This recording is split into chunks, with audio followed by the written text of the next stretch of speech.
El tratamiento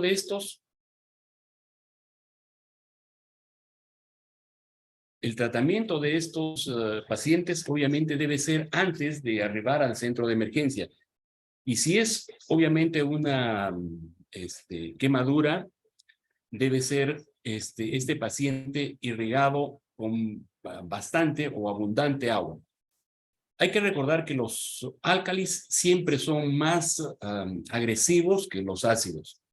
¿Por qué? Porque penetran rápidamente en cámara anterior a través de la córnea, y dentro de estos y que se utilizan mucho, es el uso de la lejía, el amoníaco, que también se utiliza como un desinfectante y para limpieza de lunas incluso, y los ácidos, por ejemplo, los ácidos de las baterías, y que las lesiones se producen en el mismo momento de la entrada del ácido. Son menos invasivas y penetrantes, a diferencia de los álcalis, que va a ir en tiempo. El tratamiento, como ya les dije, es la irrigación abundante. Ya en el hospital se debe lavar mínimo con 2 litros de suero, hasta mantener principalmente un pH neutro, que va alrededor de 7.3 a 7.7. Y medicación que ya es medicación por el médico. Recuerden que esto se debe explorar en estas quemaduras químicas, la exploración física completa, porque no solamente muchas veces el agente irritante, en este caso el químico, entra a vía ocular, sino hay que ver la vía respiratoria y del tracto digestivo, porque muchas veces está acompañada de eso. La gota anestésica que se tiene que hacer y la irrigación con un blefarostato y en irrigación en forma continua con un suero salino en la emergencia. En casa ustedes tienen que hacer con agua de caño y lavar lo máximo posible. O sea, la idea es diluir esa sustancia química para que produzca el menor daño posible. El tratamiento a mediano plazo son generalmente referidas a complicaciones como la elevación de la presión intraocular, el uso de esteroides para que se producen uveitis o inflamaciones, y muchas veces las lesiones que se utilizan lentes de contacto. A largo plazo, dependiendo de la gravedad, pueden ser incluso seguidos con antibióticos, lágrimas, e incluso cuando hay lesiones en ambas conjuntivas, ya sea palpebral y vulvar, se produce lo que nosotros le llamamos un simbléfaro, o sea, se pegan las estructuras y tiene que haber muchas veces reconstrucciones quirúrgicas. Otro tipo de emergencias son las agresiones térmicas. Muchas de estas pueden ser por quemaduras por contacto, que pueden ser leves y graves, como el cristal y hierro por alto grado de fundición. El tratamiento es obviamente una pomada antibiótica, esteroides, y el tratamiento de las lesiones abiertas, si hay una exposición, cubrir rápidamente este globo ocular para mantener una cámara húmeda. En las quemaduras por irradiación, recuerden que las radiaciones ultravioletas, aquellos que utilizan sopletes, lámparas solares o arcos voltaicos, tras la exposición de 6 a 7 horas, generalmente el paciente es asintomático. Y luego de este tiempo viene una irritación ligera con sensación de cuerpo extraño, la fotofobia se puede volver grave, con un dolor y un espasmo palpebral. En la exploración muchas veces hay un edema palpebral con una quemosis, con un lagrimeo, y el tratamiento es obviamente médico, con un antibiótico para que eso no se infecte. Se da sedantes y analgésicos a pacientes y ciclopégicos para que el ojo esté en descanso. Hay otro tipo de quemaduras por los rayos infrarrojos, que son los sopladores de vidrio o aquellos que trabajan en fundiciones. Recuerden que todavía tenemos fábricas de vidrios y fundiciones, y esto produce también un edema y un eritema palpebral. Recuerden que estos son causantes de muchas veces de catarata, y el tratamiento es una pomada antibiótica para reepitelizar, porque lo que se quema es el epitelio de la córnea y de la conjuntiva. Existen por radiaciones ionizantes, cada vez son mejores, como el ciclotrón o las radiaciones beta, que se utilizan para tratamientos coadyuvantes en pacientes con pterígenos. En las lesiones por superficiales del párpado.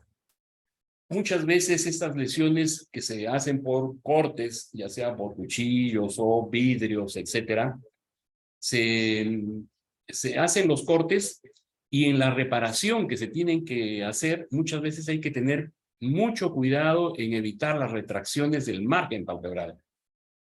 Como toda herida, se debe dar un tratamiento antitetánico, remover si hay cuerpos extraños y por regla siempre se tiene que descartar cuerpos extraños intraoculares.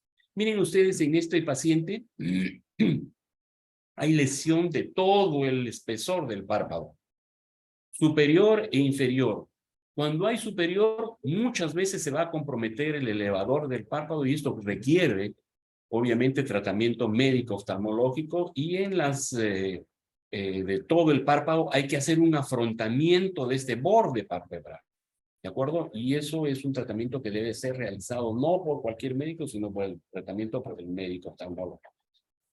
Toda lesión que se produce en el tercio interno, ya sea del párpado superior o inferior, es casi seguro de que sea cogido en la vía lagrimal. Y en estos, obviamente, hay que hacerle un tratamiento no solamente de sutura, sino reparar la vía lagrimal.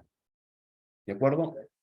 En resumen, lo que le hemos dicho, en el tercio interno, tanto del párpado superior e inferior, se compromete el sistema lagrimal. Cuando hay laceraciones completas, el párpado debe ser hecho por un oftalmólogo.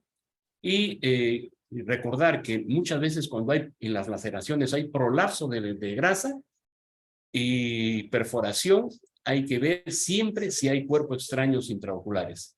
Cuando hay laceración con pérdida significativa del tejido, ustedes ven, son laceraciones bastante amplias, con pérdida de tejido intraocular y exposición de uvea, ¿de acuerdo? No vemos pupila en este caso, son pacientes que tienen que ser no solamente eh, la recuperación funcional del párpado, sino de la integridad del globo ocular. ¿Ok? En todas estas abrasiones que se hacen del globo ocular, hay unas específicas que son las corneales. En las traumáticas corneales, obviamente va a haber mucho dolor intenso porque la córnea tiene terminaciones nerviosas muy exquisitas, entonces van a producir mucha blefaroespasmo, o sea, el cierre del párpado con sensación de cuerpo extraño. Si hay esto, hay que verlo con una tira de fluoresceína porque eso va a teñir las lesiones. Hay que hacer un diagnóstico diferencial de las infecciones virales y obviamente el tratamiento es con una pomada antibiótica, ciclopelégicos y agua. En aquellas abrasiones por lentes de contacto también se pueden ver estos lentes de contacto cuando no son retirados adecuadamente, ya sea la uña o el mismo lente que producen en la córnea, deben ser retirados con dispositivos adecuados para ello. Con esta papel con fluoresceína impregnado con fluoresceína, podemos ver la lesión cómo está dañada, o sea, tiñe rápidamente con estos colorantes vitales las lesiones que son producidas. Hay que diferenciarlos, obviamente, de las queratitis víricas. Estos son queratitis por virus y que hay que diferenciarlas de lesiones traumáticas. Nunca se debe olvidar en aquellas lesiones por cuerpos extraños de revisar y de vertir el párpado superior. El párpado inferior es muy fácil jalarlo y ver, pero en el párpado inferior no. Entonces hay que vertir el párpado para encontrar lesiones y cuerpos extraños que estén incrustados en el párpado superior. Cuando son únicos o múltiples de estos trocitos, muchas veces se los, con previa anestesia, se los retira con una torunda o con la punta de una aguja número 18. Cuando son múltiples hay que tener cuidado porque si son múltiples, evitar la opacificación de estas y tener cuidado de lesionar más, ¿no? En una lámpara de hendidura, el especialista tiene que retirar estos restos, muchas veces son de herrumbre caliente que salpican. Cuando son profundos, hay que tener mucho cuidado en que no haya perforado, o sea, toda la pared del globo ocular. y que obviamente esto requiera tratamiento quirúrgico, ¿no? Recuerden que muchos de los vidrios que no son plomados son inertes, entonces no van a producir daño. El tratamiento primario en un centro de salud, si no se puede retirar, si no se tiene una lámpara de hendidura que se pueda retirar adecuadamente, es parchar con un antibiótico y enviarlo al oftalmólogo. ¿De acuerdo? Cuando hay lesiones córneo-esclerales que ya son más profundas, es importante determinar cuando el globo ocular está extremadamente blando, ¿no? Y puede tener una herida que tenga contenido intraocular. La exploración siempre tiene que ser precavida. Si no es posible una asinesia, o sea, inmovilizar, previa toma de la agudeza visual, que es un dato sumamente importante, ¿de acuerdo? Y es sumamente importante saber la agudeza visual que tiene el paciente previamente, porque puede tener una agudeza visual baja por otros factores y no por el trauma, y al momento del examen. ¿Qué signos nos da un dato muy importante que el globo ocular está perforado? Obviamente disminución de la agudeza visual, que el ojo esté hipotónico, o sea, blandito, que la cámara anterior, o sea, el espacio que hay entre el iris y la córnea esté aplanado, la alteración del tamaño, la forma o la localización de la pupila, si hay obviamente desgarros esclerales o corneales netos, y si hay prolapso o contenido intraocular.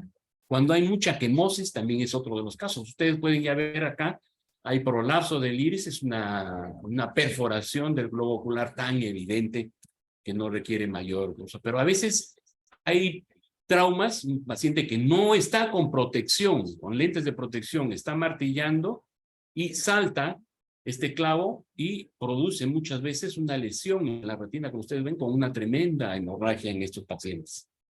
Muchas veces se produce una gran hemorragia subconjuntival, ¿de acuerdo? Y que varía muchas veces la agudeza visual. Hay que siempre pensar en perforación del globo ocular y que el tratamiento obviamente es diferente. La pupila que no sea circular y que esté jalada hacia un lado nos indica que hay una perforación de este globo ocular y que requiere un tratamiento especializado. Muchas veces, y recuerden que puede existir una perforación aunque el ojo parezca normalmente. En tratamiento inmediato, obviamente, tratamiento que ya está por el especialista, lo más importante es que el paciente no esté haciendo maniobras de Valsalva. ¿Qué significa? Que no esté nauseoso, vomitando, que esté sin NPO, porque muchas veces estos pacientes hay que anestesiar, o sea, hay que restringir la ingesta. Hay que darles tratamiento sistémico, sedantes, analgésicos. Como toda herida, hay que vacunarlo y la reparación quirúrgica correspondiente. Miren, esta lesión ya es un globo ocular que está perforado y hay vítreo en esta lesión. Aparentemente es una lesión muy simple que cualquiera pensaría que hay que suturar y nada más. No, en este paciente hay que entrar y hacer una vitrectomía anterior para cortar el vítreo que está acá y hacer una reparación de la esclera y de la retina con tratamiento láser. O sea, no solamente es suturar esa esclera, ¿de acuerdo? Muchas veces cuando hay cuerpo extraño intraocular, ese cuerpo extraño va a producir una catarata rápidamente, una catarata traumática que requiere tratamiento quirúrgico. En estos pacientes, si nosotros vemos que el paciente está perforado, no intentar maniobrar a este paciente, y lo mejor es con un oclusor y un par de esparadrapos o con un cono para evitar que el paciente se toque y se manipule y mandarlo inmediatamente al especialista. En cuanto a los cuerpos extraños intraoculares, lo más importante es la historia. Los dos tipos de cuerpos intraoculares hay que diferenciarlos, si son metálicos o no metálicos. Las técnicas de localización, lo más importante, bueno, son la visualización amplificada del segmento anterior por la oftalmoscopía y el examen de polo posterior. Hay algunas radiografías que nos pueden dar cuando son metálicos, la ultrasonografía y la tomografía. Si se piensa que hay cuerpos extraños metálicos, nunca recuerden hacer resonancias, porque si no eso va a seguir moviéndose. Miren, pequeños cuerpos que son retenidos hasta en estas dimensiones de 3 por 3 milímetros y que tengan 500 microgramos, la mayoría de estos produce una destrucción del globo ocular. O sea, son cosas tan pequeñas y a la velocidad que pueden tener, pueden destruir completamente el ojo. Miren, ¿cuál es la zona de mayor localización de cuerpos extraños? En segmento posterior, el 70%. O sea, la gran mayoría, más de dos de las dos terceras partes de pacientes se encuentran en el segmento posterior, o sea, cavidad vítrea, retina, etcétera, ¿no? Y si encontramos en órbita, muchas veces es porque este paciente ha tenido una doble perforación, o sea, ha entrado al globo ocular y ha salido otra vez, o sea, tiene una doble perforación en un 7%. En cámara anterior, 15%, que es un porcentaje importante, pero la gran mayoría está en el polo posterior. El tratamiento es inmediato, igual que una perforación del globo ocular. Las lesiones contusas, o sea, un trauma, un golpe, un pelotazo, puede producir un ifema, o sea, sangre en cámara anterior. Y eso se le llama un ifema traumático. Miren que el 20% de estos ifemas, esta sangre en cámara anterior, recidiva. Y agudezas visuales de 20, 40 o menos, y en el 20 o 50% de lesiones secundarios o inicial total. Es bastante. Miren cuántos de esos tratamientos, de estos ifemas, desarrollan glaucoma, 7%. El tratamiento quirúrgico se realiza en el 5 al 10%, o sea, la gran mayoría requieren reposo, ¿de acuerdo? Muchas veces aumenta la presión intraocular y estos obviamente que hay que tratarlos para disminuir esa presión o están hipotónicos y cuando están hipotónicos hay que pensar que hay perforación. Con una pupila menuda irregular y poco reactiva hay que pensar en esto. Si hay somnolencia, hay que descartar que el paciente tenga un TEC, un traumatismo encefalocraneal. Así ven ustedes el ifema, ¿de acuerdo? Y estos ifemas, lo principal es el reposo. Muchos de estos, en la primera semana, son los que el tiempo de mayor frecuencia de recurrencias. El tratamiento, obviamente, hay que hospitalizar. El reposo en cama en 30 grados, o sea, no echado completamente, sino con la cabeza levantada. Hay que sedar al paciente y la medicación correspondiente. Recuerden que los tratamientos quirúrgicos se da solamente en el 10%, 1 de cada 10 pacientes. Bueno, existen una serie de lesiones, tanto el resto del globo ocular, la iridodiálisis, donde se rompe el iris y el diálisis, la midriasis o miosis traumática, la retracción angular, que también sucede por un trauma, donde muchas veces va a producir un glaucoma secundario, la luxación o subluxaciones del cristalino, que se luxan ya sea a cámara anterior o a cavidad vítrea, que requieren tratamiento quirúrgico por el oftalmólogo. Hay cataratas por contusión, característicamente se ve un círculo de pigmento en el iris. El tratamiento obviamente es la extirpación de la quirúrgica de este. Cuando hay rotura de esclera, recuerden que siempre estas roturas de la esclera van a ser en el anillo de inserción de los grandes músculos, recto interno, recto externo, recto superior o recto inferior, porque son las partes más débiles, o en el ecuador, pero son las partes donde se rompe y casi siempre en el lado opuesto al trauma que sucedió en estos pacientes. Entonces, obviamente que el tratamiento es la reparación quirúrgica. También existen traumatismos en el polo posterior, que es el trauma de coroides, que producen unas hemorragias subcoroideas en las traumáticas con pseudoretinitis pigmentaria y unos derrames silocoroideos. Obviamente estos son tratamientos médicos quirúrgicos. Hay muchos que es un trauma quirúrgico por estallamiento. La cirugía muchas veces solamente está indicado cuando persiste la diplopia o pobre cosmética, ¿no? La cirugía muchas de estos puede ser pospuesta, ya que la diplopia muchas veces puede ser transitoria. En este paciente, miren, tiene un paciente con una ligera hemorragia, también una hemorragia que ustedes están viendo, un hematoma en los párpados, con una pupila dilatada. Este paciente tenía un trauma y que requería, porque estaba con una exoforia, había tenido una ruptura una fractura del piso de órbita y que requería tratamiento. O cuando vienen así, sumamente congestionados, con una hemorragia subconjuntival, bastante quemosis, edema palpebral, etc. Y muchos de estos obviamente va a requerir tratamiento quirúrgico, pero no de emergencia, sino tratamiento posterior. Este paciente, cuando se les dice que mire hacia arriba, el ojo se queda porque hay una fractura de piso de órbita con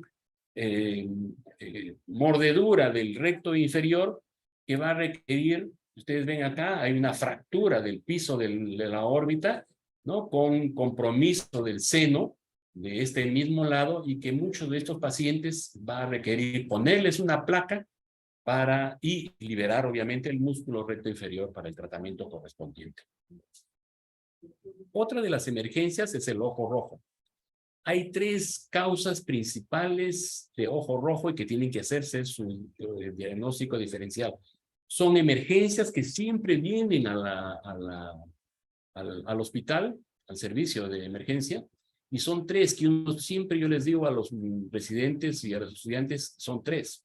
La conjuntivitis, la uveitis y la inflamación, o infección corneal y el glaucoma agudo congestivo. ¿De acuerdo? Acá están 4, pero las 3 principales, conjuntivitis, iritis y glaucoma agudo. ¿Qué es lo que se tiene que ver? En una conjuntivitis, bueno, va a haber una descarga, ¿de acuerdo? Una descarga mucopurulenta con costras palpebrales. Ustedes ven, acá este es un niño que viene por una conjuntivitis, va a haber una descarga en este paciente. Esto es una conjuntivitis neonatal que ya me está indicando la causa más probable de este niño. Que generalmente son bilaterales con linfadenopatías preauriculares, hay inflamación conjuntival y una descarga acuosa en aquellas conjuntivitis de tipo viral. Generalmente es una conjuntivitis folicular, que lo vemos así, con una descarga serosa al principio, con ojo rojo. Todos son pacientes que vienen con ojo rojo. Ven este tipo de conjuntivitis con una gran inyección conjuntival, un ojo rojo, que muchas veces cuando no son tratadas adecuadamente se puede licuefactar por esa conjuntivitis, por ejemplo, por gonococo, y que pueden producir un leucoma y perforación del globo ocular, que es una emergencia. El otro, segundo diagnóstico diferencial, es glaucoma agudo. Miren, sucede en el 0.1 en mayores de 40 años. Bilateralidad sucede en 7.6, casi en 10%. Y muchos de estos pacientes traen mucha sintomatología, dolor ocular, náuseas, vómitos, visión borrosa, fotofobia, inyección, ojo rojo.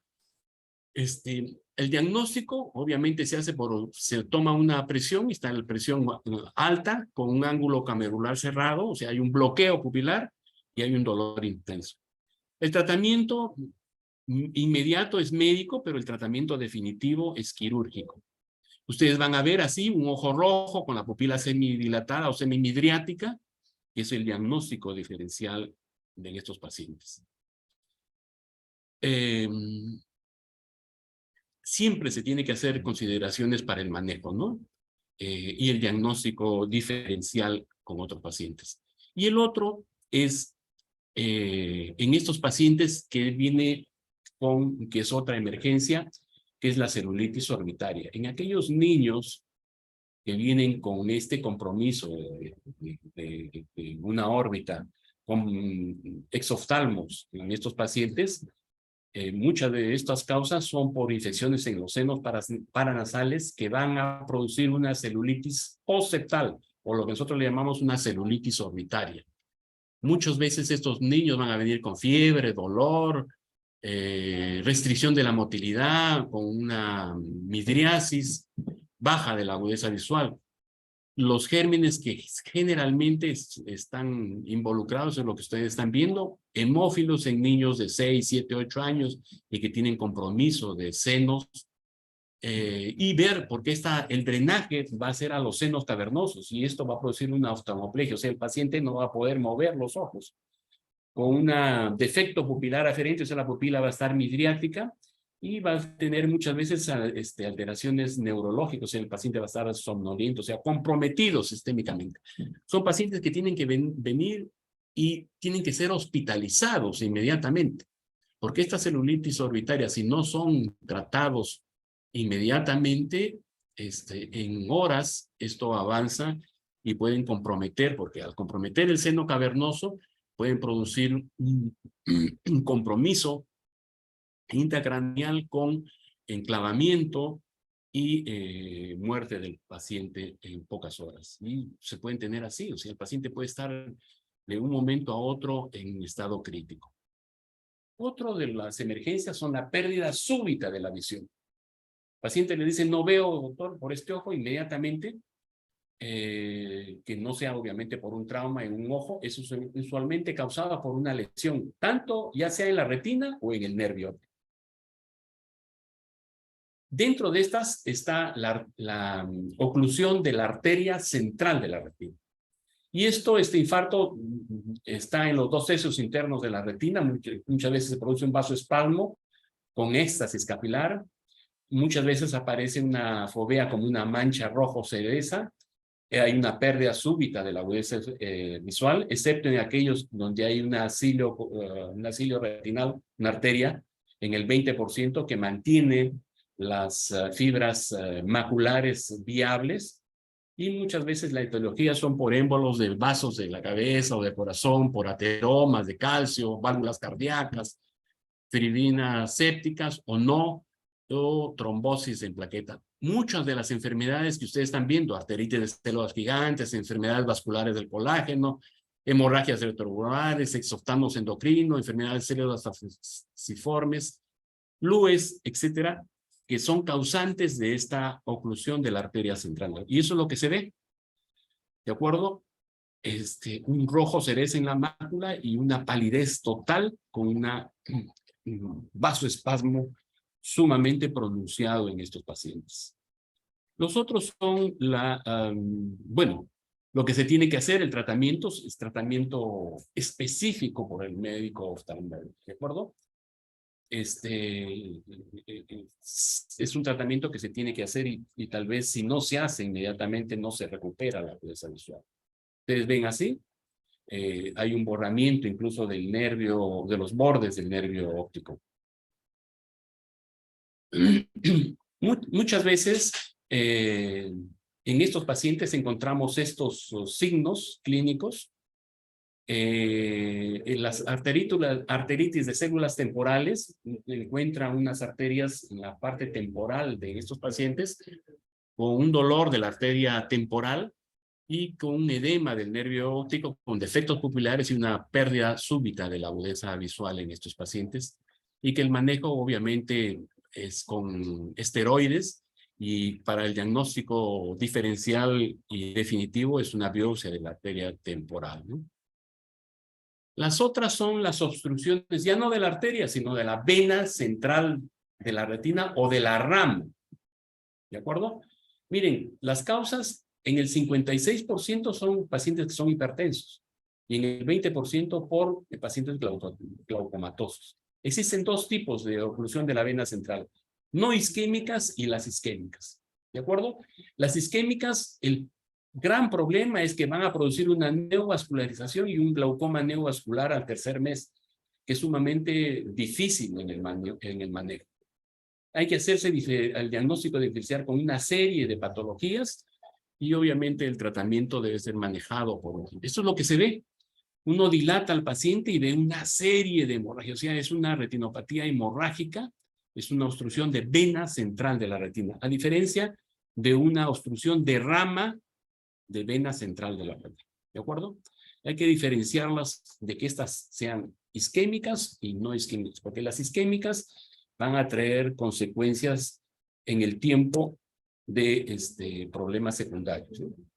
El otro problema de pérdida de la agudeza visual y emergencia, pérdida súbita, es las papilitis. O sea, es la inflamación del nervio óptico. Es la inflamación preliminar del nervio óptico, prelaminar del nervio óptico.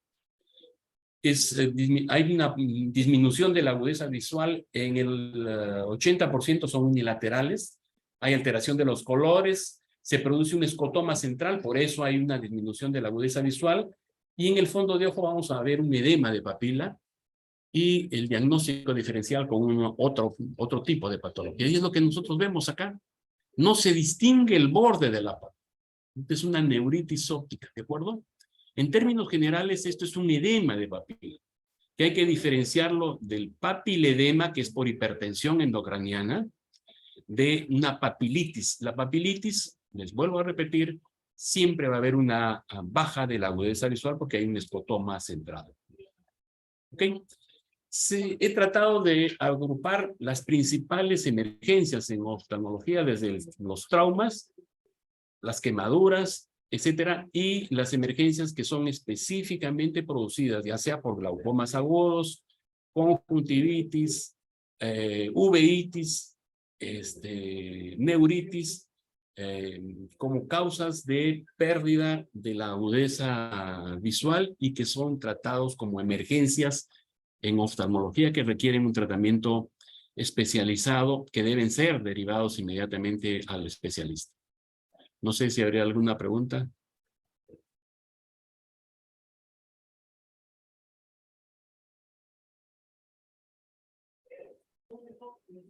Muchas gracias y felicitaciones, doctor Guillermo Terán. Ahora pasaré a leer una de las preguntas que han sido realizadas por los participantes en la plataforma. ¿Por qué cuando uno reniega o se encuentra preocupado se pone el ojo rojo? ¿A qué se debe? ¿Cuál es el tratamiento que debería seguir? Muchas veces cuando hay mucha tensión o está en estrés, se produce una hemorragia, que eso es uno de los diagnósticos diferenciales de ojo rojo. Empieza generalmente como un punto donde hay una hemorragia subconjuntival, porque se ve sangre debajo de la conjuntiva, y que en algunos casos se llena totalmente el globo ocular. Esto hay que hacer el diagnóstico diferencial porque muchos de estos pacientes que no están manejados por su hipertensión o pacientes hipertensos que no han sido diagnosticados este estrés, sube la presión y revienta un vaso arterial en la conjuntiva y se produce ese ojo rojo. Las otras son causas en frecuencia, maniobras de Valsalva, o sea, hago presión intratorácica. Cuando estoy haciendo paciente que está tosiendo frecuentemente por un proceso gripal o viral, en COVID, por ejemplo, pacientes que están pujando, estreñimientos, etcétera, que están cargando peso, etcétera. Todos esos factores pueden producir hemorragias y esas hemorragias obviamente son yo le llamo un signo de alarma, ¿de acuerdo? Porque es muy escandaloso y el paciente se asusta porque el ojo lo va a ver rojo. Pero no hay mayor problema para el ojo, porque eso no es un problema ocular, porque esa hemorragia se metaboliza. Es más, no damos medicación para esas hemorragias o conjuntivales porque se reabsorben solas. El mismo organismo metaboliza esa sangre. El problema es de que eso es un signo de alarma que el paciente tiene que ver, ya sea con su médico internista, con su cardiólogo, su hipertensión y otros factores agregados. ¿De acuerdo? O sea, tiene que pasar por el médico general y ver cuál fue la causa de esa hemorragia. Porque si esa hemorragia sucede en conjuntiva, no hay ningún problema. Pero si eso sucede en cerebro o a nivel cardíaco, el problema va a ser un problema mayor. ¿De acuerdo? O sea, es un signo de alarma para que el paciente, de acuerdo, se vea en oftalmología, pero sea derivado rápidamente por el problema, que la causa más frecuente es un problema general, sistémico. ¿Ok? Gracias, doctor. Otra de las preguntas que se han realizado en la plataforma es si estas emergencias suelen tener buenos resultados, o sea, pueden llegar a recuperar la visión aquellas personas que se encuentran con algún problema ocular. Todo paciente que tiene el ojo rojo con pérdida súbita, o sea, que es una emergencia ocular, que ya le hemos escrito cuáles son las emergencias en oftalmología, van a ir a una emergencia de un hospital o a un centro de salud. Estos inmediatamente deben ser derivados al especialista. El tiempo que se pierde en no ser evaluados por el oftalmólogo es tiempo que se pierde en recuperar la agudeza visual. Y ustedes han visto ahí el porcentaje de pacientes, por ejemplo, post-trauma, que no se examina y es evaluado por el oftalmólogo, es tiempo de pérdida de agudeza visual, ¿no? De pérdida de líneas de agudeza visual. O sea, la importancia es que estos pacientes sean derivados rápidamente al especialista para que dé el tratamiento correspondiente de acuerdo a la emergencia que éste tenga. ¿De acuerdo? Correcto, doctor. Una persona a través del chat nos comenta su caso y dice, yo tuve hace 7 años uveitis, granulomatosa. Actualmente tiene catarata y glaucoma, ¿cuál es el procedimiento que debería seguir? Ya.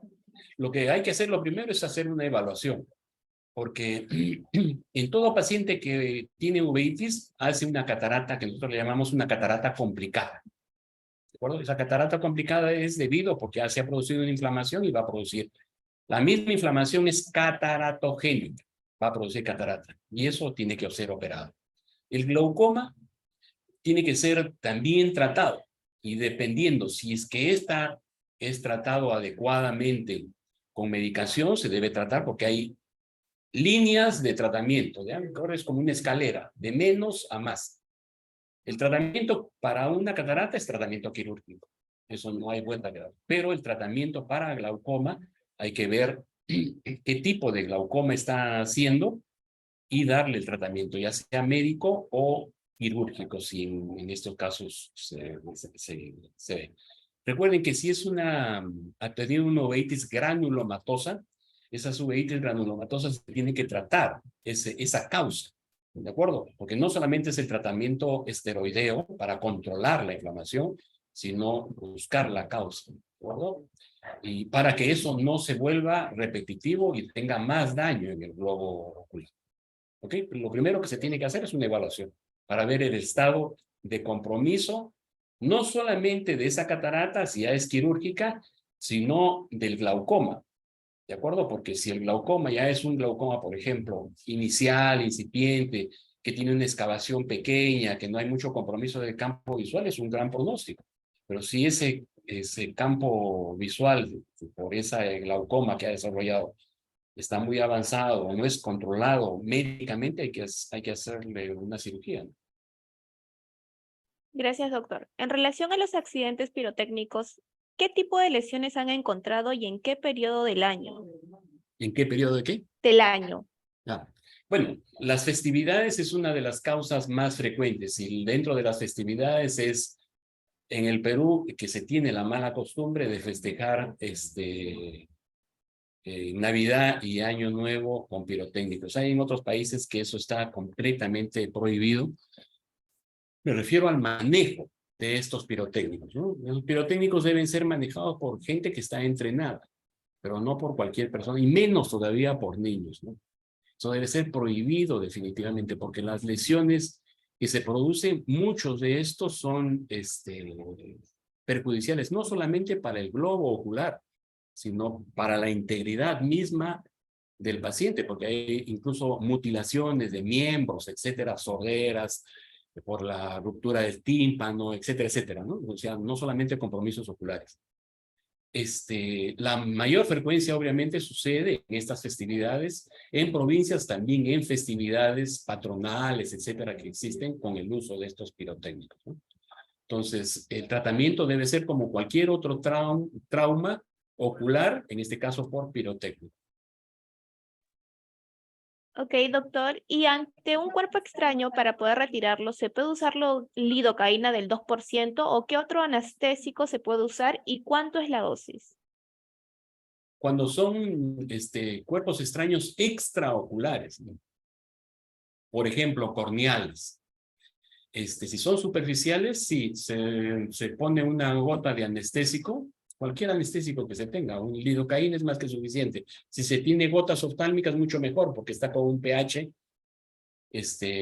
neutro y no va a arder esa gota. Pero si no se tiene, cualquier anestésico en gota, en una jeringa se hace gotear y se lo retira con una torunda, si es que es superficial, ¿de acuerdo? Si no y si está incrustado, eso tiene que hacerse bajo una lámpara de hendidura, bajo el abordaje de un médico oftalmólogo para poder retirar. Recuerden que el epitelio sí es recuperable, pero si ustedes penetran un poco más esta lesión, van a producir un leucoma. Y si eso está en el eje visual, va a haber pérdida de la agudeza visual por el leucoma que se va a producir. Entonces, toda lesión que es superficial, sí lo puede hacer cualquier médico general, no meter otras cosas, porque se ha visto que cuando, obviamente, una torunda que está limpia, ¿no? Estéril, porque muchas veces cuando se utilizan otros instrumentos caseros, se ha visto contaminación, ya sea por bacterias o hongos. En la selva se ha visto muchas veces en estos casos, incluso hasta pelos de las mujeres que se les mete para, entre comillas, tratar de sacar. Entonces, el manejo debe ser, como todo cuerpo extraño, manejado por un especialista, y si es superficial, pues puede realizar un médico general previa gota de anestésico. No necesitan mezclar ni diluir, o sea, es en la misma silocaína que ustedes le gotean a este paciente y se pueden retirar si son superficiales. Si ya comprometen el eje o son más profundos, debe ser hecho por un especialista. Gracias, doctor. ¿Cuáles son las características diferenciales de la uveitis? Tratamiento, intervención y control. Perdón, lo último. ¿Cuáles son las características diferenciales de uveitis? Tratamiento, intervención, control. Perfecto. Ya les dije que uno de los 3 diagnósticos más importantes de síndrome de ojo rojo era uveitis, ¿de acuerdo? Cuando el paciente se lo examina y a los estudiantes yo les digo, lo primero que ustedes tienen que tomar en este paciente es la toma de la agudeza visual. Y la toma de la agudeza visual en las uveitis siempre están disminuidas, igual que en los pacientes que tienen un glaucoma, por el edema que hay, la presión, Tyndall, etc. La agudeza visual está baja, a diferencia de las conjuntivitis, que la agudeza visual no está tomada.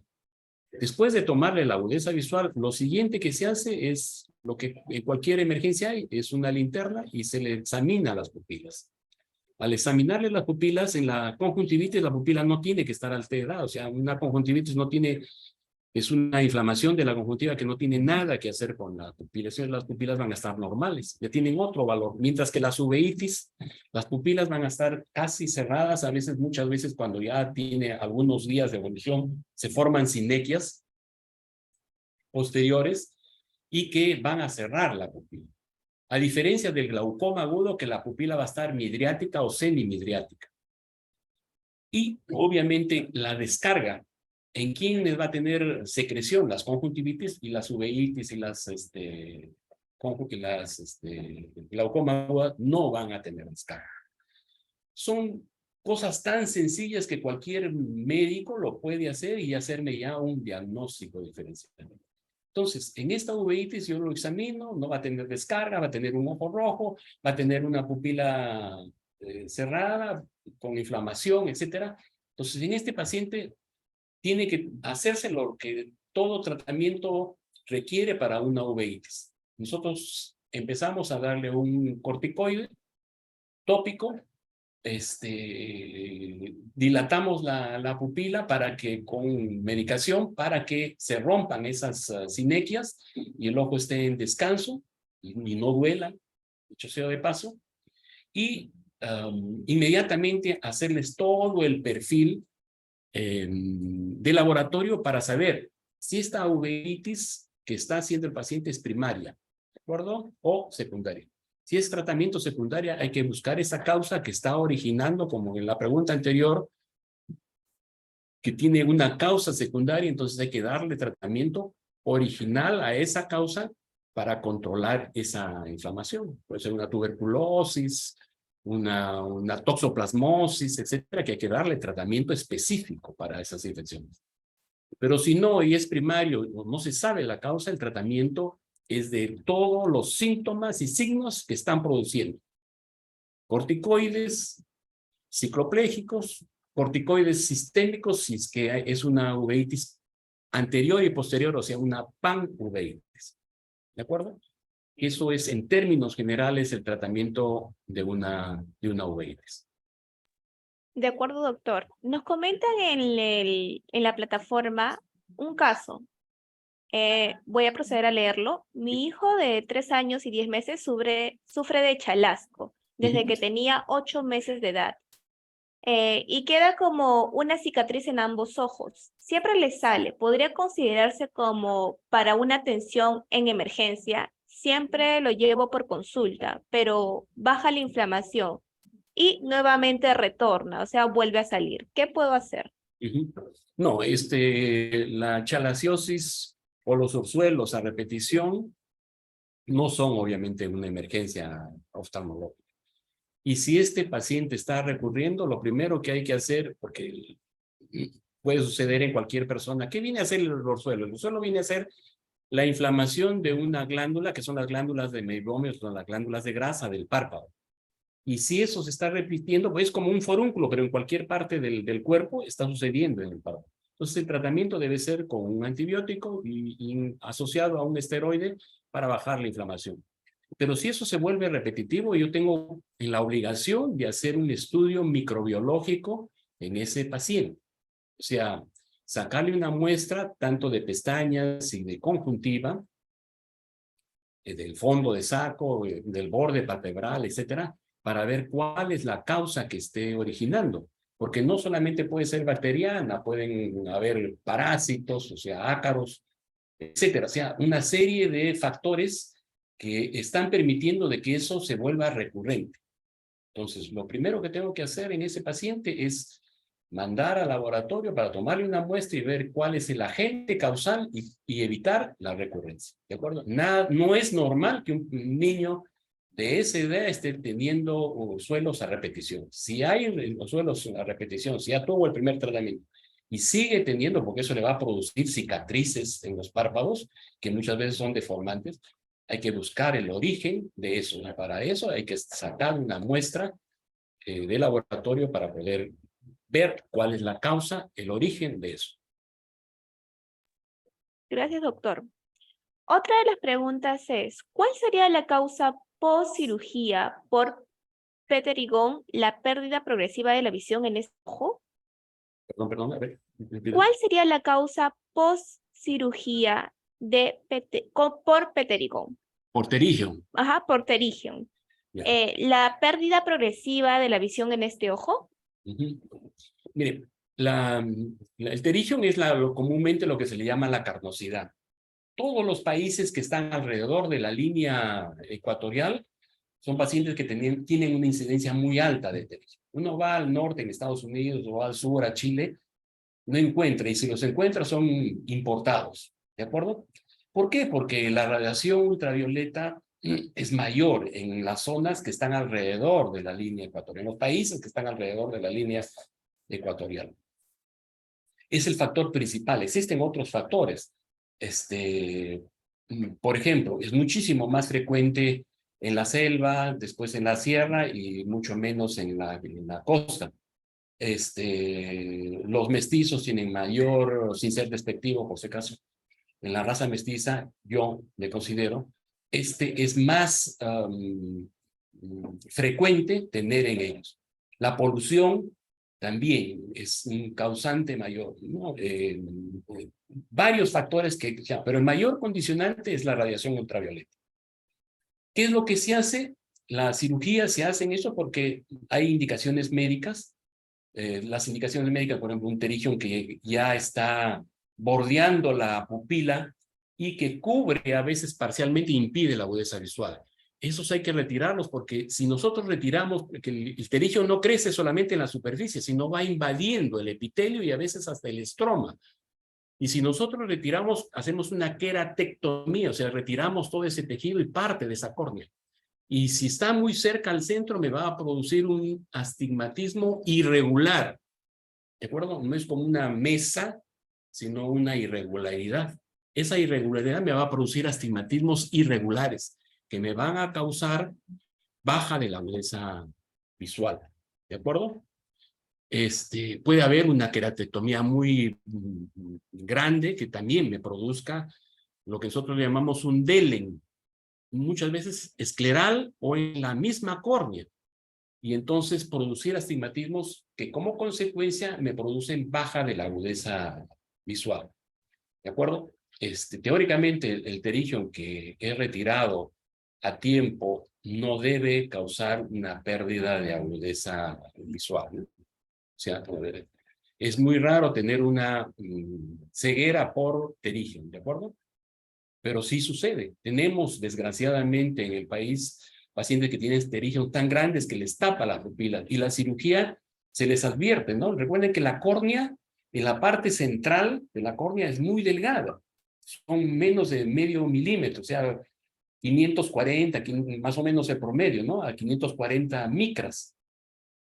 Entonces, rebanar ahí, sacar, muchas veces produce esos astigmatismos irregulares que producen esa pérdida de la agudeza visual, que no son corregidos con lentes. ¿Ok? Ok, doctor.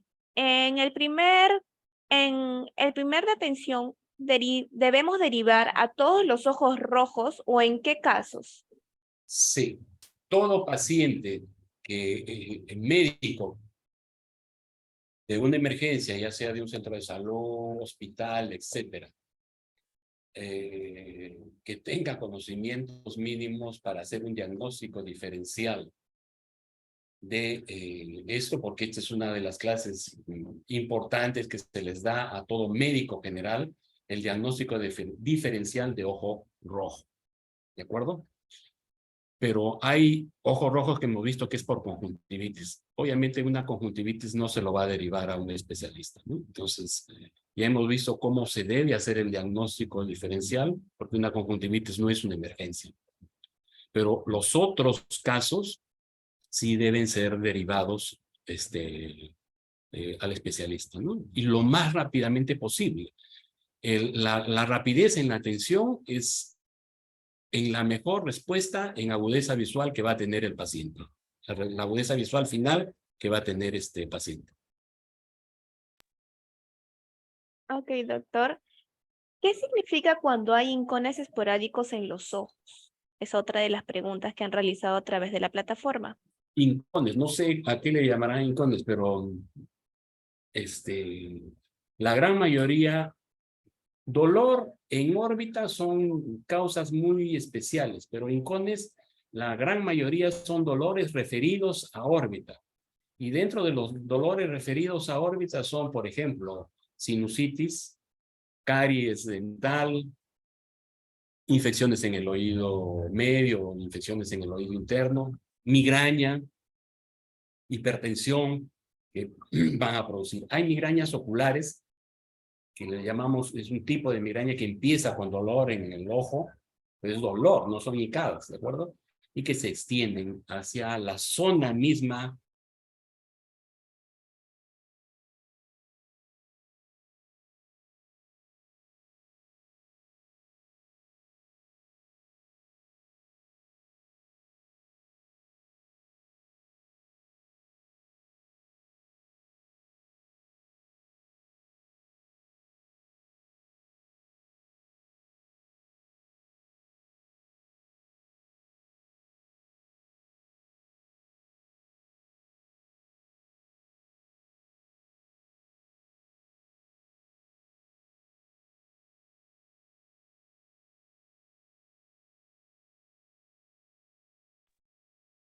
Muchas gracias, doctor. Otra de las preguntas realizadas en la plataforma es entre el glaucoma y la hipertensión ocular, ¿cuál es la diferencia?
Muy bien, doctor, ¿puede continuar?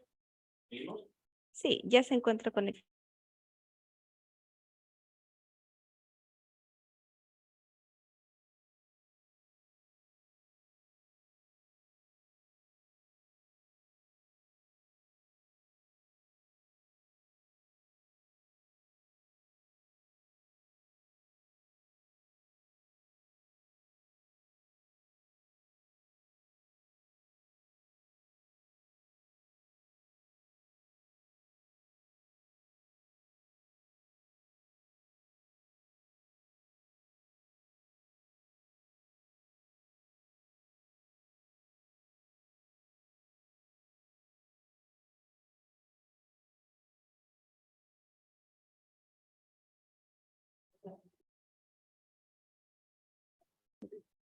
¿Ahora sí? Sí.